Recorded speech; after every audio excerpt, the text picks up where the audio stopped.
We're going in the wrong direction.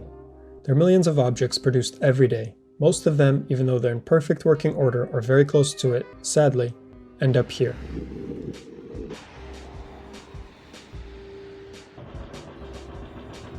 The rise of consumerism and the decline of accepting any sort of discomfort in our privileged lives leads to the average person being completely incapable of mending, repairing, or otherwise bringing everyday objects back to working order.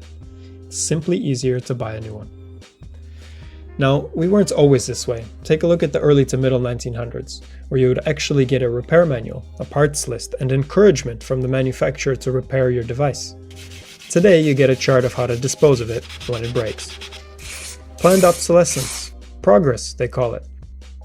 Arguably started by this guy right here, Bernard London, famous for his 1932 paper titled Ending the Depression Through Planned Obsolescence, where gems such as this are hidden inside. Furniture and clothing and other commodities should have a span of life, just as humans have. When used for their allotted time, they should be retired and replaced by fresh merchandise. Fuck you, Bernard London.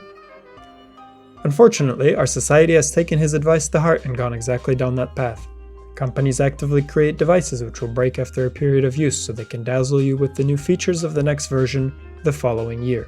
This is my call to you, everybody listening to this. Next time something that owns you breaks, don't throw it away. Rather, try to fix it. If only we lived in a time where the collective sum of human knowledge is available to you at your fingertips. Oh, wait. Open your favorite government track search engine and figure it out. With the limitless resources contained in the tubes of the interwebs, a big truck. It's a series of tubes. You can fix anything. However, given our current predicament, we have to get creative. Despite the best efforts of the evil Omnicorps, take your items, fix them in any way you can, make them ugly, make them beautiful, give them character. Don't put them in the ground for your grandkids to find.